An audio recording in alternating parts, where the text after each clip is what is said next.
PR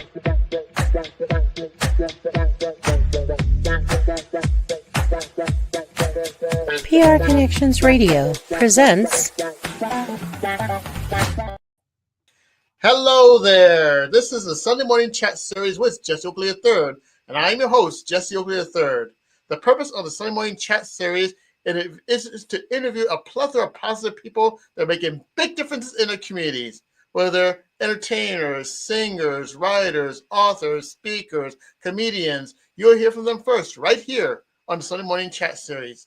Now, I look for amazing people that are making big differences in their communities. And for today's episode, I found an amazing individual who has something called the mental health comedian. And that piqued my interest and my curiosity. And I know that this gentleman is also going to do something amazing for the community. Please help me welcome none other than the mental health comedian, Mr. Frank King. Frank, how's it going?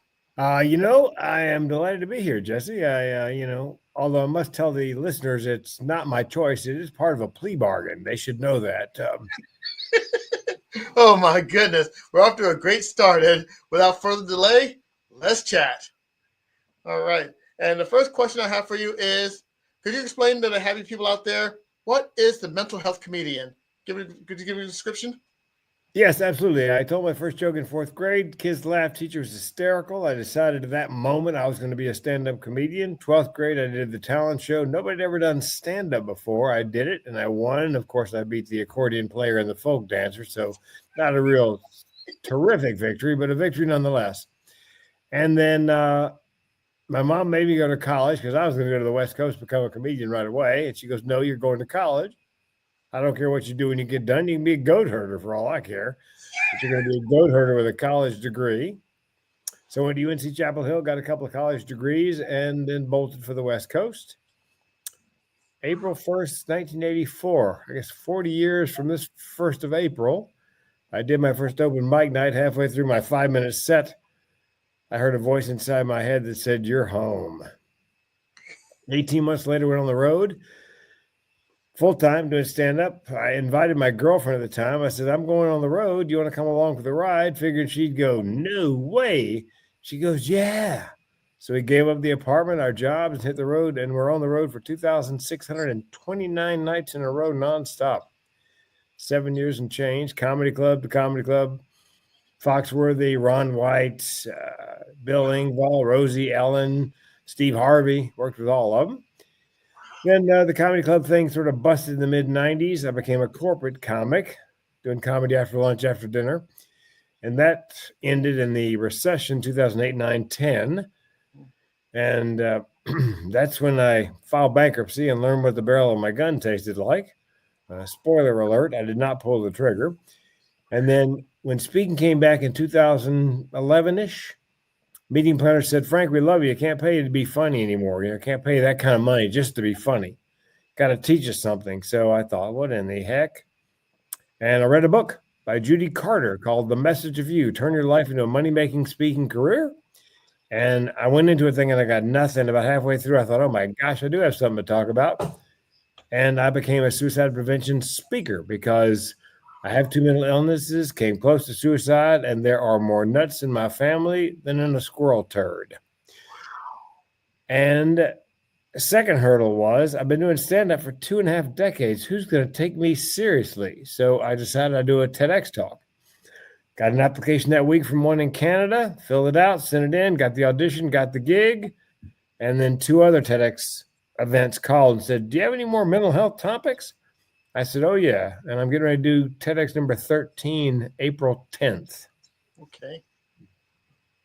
Man, my goodness. That's truly fantastic. And, oh, my goodness, this is quite the story of who the mental health comedian is and the roots and actually getting started with it.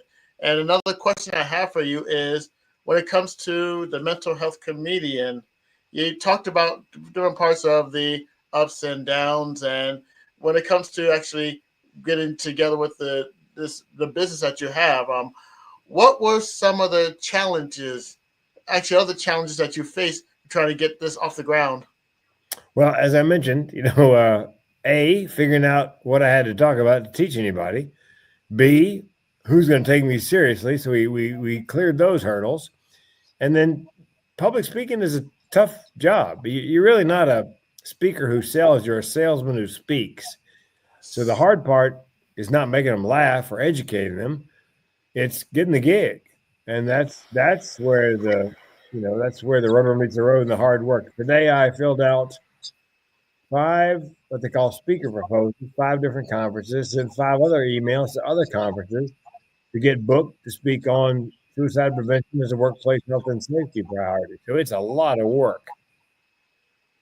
Oh, I bet it is. I bet it is. And if I had a coach, because I now coach speakers on getting a TEDx and on doing corporate speaking for money. If I had a coach, I probably could have done it in a lot fewer years. But I learned a lot along the way, and that's what I teach my speaker coaching students. All the things I learned, all the mistakes I made in my journey. Oh my! Now, speaking of that, what has been some of the best moments you've experienced from this journey? I wrote jokes for Jay Leno for 20 years. That was a highlight. And when I had my first open heart surgery, as soon as I got out of ICU and into a regular room, first person who called me was Leno. Hey, heard you had heart surgery. Good thing you had it in North Carolina. If you'd had it in LA, they'd take it out and leave it out. So that was a highlight. I opened up for Randy Travis, 2 nights in Michigan, an amphitheater, 5,000 people per night. That was the Rush. I opened up for the Beach Boys, Neil Sedaka, the Fifth Dimension. Opened up on New Year's Eve at the Hotel Del Coronado in San Diego. 2 shows with Lou Rawls. You'll never find another love like mine. So yeah, I've worked with a lot of people who are famous. Oh my goodness, that's a lot of heavy hitters in the entertainment field, and that is truly fantastic. And I tell you, my mind is just blown away with all the people and the highlights that you get a chance to do. And again, now when it comes to working with these big entertainers, were you a little nervous when you got on stage out in front? Well, Randy Travis, when I did those 2 shows at an amphitheater in Michigan one summer. Think about it. Randy's got a band and backup singers and music and lyrics. What have I got? Microphone. So it was 10,000 eyeballs. That was a little nerve-wracking. Although, once it's kind of like when you're playing football, first kickoff, you get that first lick in and the butterflies disappear. So first joke, when they laughed. And the thing about 5,000 people is I could never perform in front of that many people. Now, see, you got it wrong. It's called diffusion of responsibility. If you have 5,000 people, they don't all feel responsible to laugh. And if only 3,000 of them are laughing, well, that's plenty. So, yeah. No, it's been, I've worked with a number of celebrities, and with a rare exception, all have been wonderful. I did cruise ships doing stand-up comedy since 2009. Wow. And I've been to all 7 continents, including Antarctica, twice. And have worked with some entertainers that are relatively famous as well. All right. And speaking of Antarctica, were the penguins a tough crowd? Man, the penguins actually we see when you come around the Horn and you're sailing in toward Buenos Aires. They're the Falklands is where you stop to look at the penguins, and you can smell them blocks from where they are currently residing. So, oh my! Now the next question I have for you is: you share about your experiences and the stories and the people that you work with, and somewhere out there, let's just say that you finish one of your acts and you finish one of your training sessions, and there's someone out there that is amazed and inspired by what you're doing, and they want to be in your shoes. They want to be like Frank King and do what Frank King is doing right now. If you have any advice for somebody who wants to be in your shoes, what advice would you give that person? Very simple. Simple advice. Pick a lane. I coach speakers, and one of the first hurdles with speakers that I coach is, well, I could talk about anything to anybody. Well, then you'll talk about nothing to nobody. You need to pick a lane, a topic. Speakers are problem solvers. So my first question to my new clients, tell me, what problem are you going to solve? And it just has to be one. You need to be able to finish this sentence, to fill in the blank in this sentence. Jesse Oakley III is an expert in blank. And if you can't fill in that sentence with just one thing, I believe, Jesse, that the riches are in the niches. When a meeting planner lands on your website, you want them to see exactly what they're looking for. And if you go to my website, mentalhealthcomedian.com, it just says, are you looking for a suicide prevention speaker and trainer? Nothing about the coaching, nothing about the TEDx, nothing about auctioneering, which I can do, nothing about emceeing or comedy. Just, are you looking for a suicide prevention speaker and trainer? Because nowadays, that's what the meeting planners want in speaker. They want the expert or the thought leader. Back in the day, back in the 90s, they'd take somebody with half a dozen keynote talks, pick the one they liked. But nowadays, they want what they're looking for, the one person that is an expert or thought leader in a particular topic. Oh my goodness. And that's always a good case to definitely pick the lane and stay the lane that you're in. And I tell you what, the reason why I do this is basically provide words of wisdom for the happy people out there. And it's about positive energy and positive people and great words of wisdoms. Now, you mentioned about a website that where more people can know about that. Could you please repeat the website to make sure that the happy people get that? Yes, it's mentalhealthcomedian.com. And by the same token, Jesse, if you want to make money speaking or get a TEDx, I have a website, howtomakemoneyspeaking.com. Ooh. And there's a funny story there, Jesse. All I right. was trying to figure out what my domain name was going to be for How to Make Money Speaking. And my wife knows nothing about the internet. So she sort of innocently said, well, just get howtomakemoneyspeaking.com. And I'm thinking, yeah, in 2024, that's still available. But, honoring her wishes, I typed it into GoDaddy and damned if it wasn't available. So, if she'd known any more, she would never have suggested it, but she didn't know anything. So she said, why don't you try howtomakemoneyspeaking.com?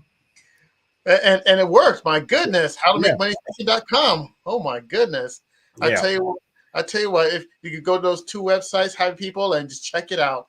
Oh my goodness. So I just really appreciate this wonderful time that we're having here. And you've been through so many adventures and so many stories that we can definitely share. And there are so many people out there that you can give a shout out to that can make all this possible. Now, if you could give a shout out to anyone that made this journey possible for you, who's like you could give a shout out to?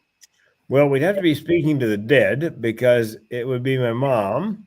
When I was 4 years old, I said to her, can I be a policeman? And she said, honey, you can do anything you put your mind to. And I thought everybody's parents told them that. And she told me that and my sister that over and over. When I was getting separated from my first wife, she said, what makes you think you can be a comedian? I said, because my mama told me I could do anything I put my mind to. My ex-wife actually said, I hate she told you that.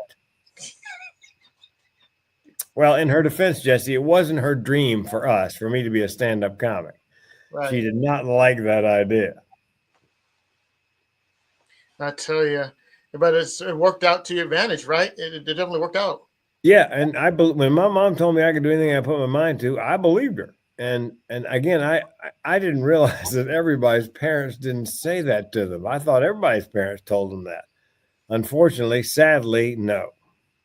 Oh my goodness, I could tell you that my dad told me that when I was a kid. You put your mind to it. So that makes at least one other person that's heard that pretty much. Yeah, and it's powerful, especially for a child. I took her at her word. I believed I could, now I've screwed up here and there. I've made my share of mistakes. I mean, we filed bankruptcy, for goodness sakes. But, we came back from it. We rebuilt our lives after that. And, in part thanks to my mom who believed in myself and my sister. So. All right. Fantastic. Now, we are nearing the end of this interview, and so far having a good time and actually hearing these different stories and everything. And there's one more question that I do have for you. Actually, is also for my crew and my audience that are watching, and they're called the Happy People. and they always love great words of wisdom from the guests that I have here on this podcast.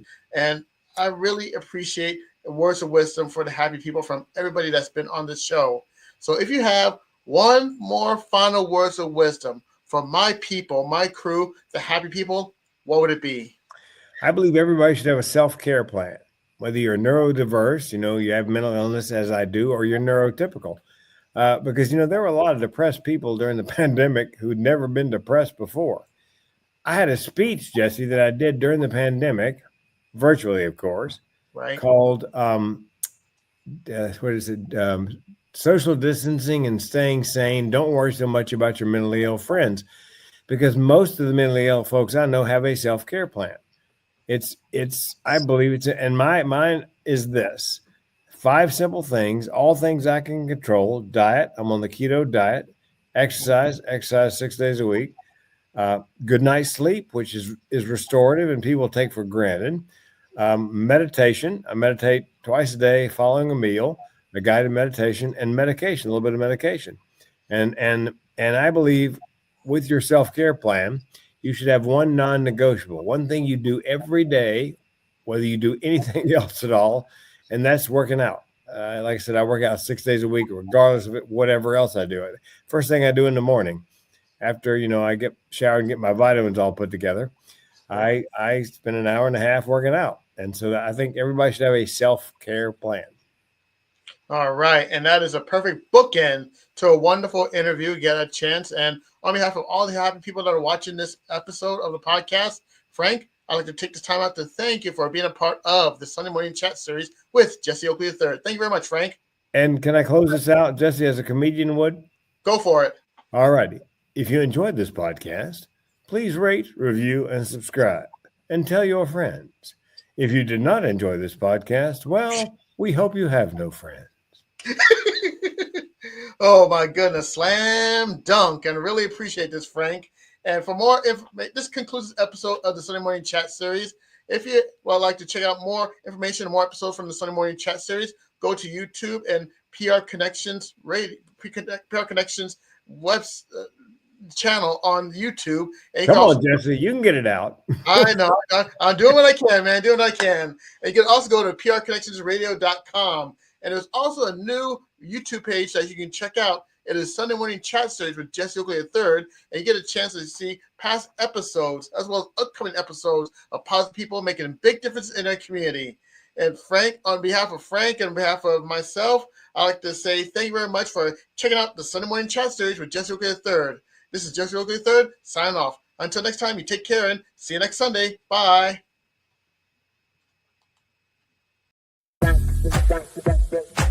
PR Connections Radio thanks you for watching this podcast. Check out more episodes of this show and our others at prconnectionsradio.com.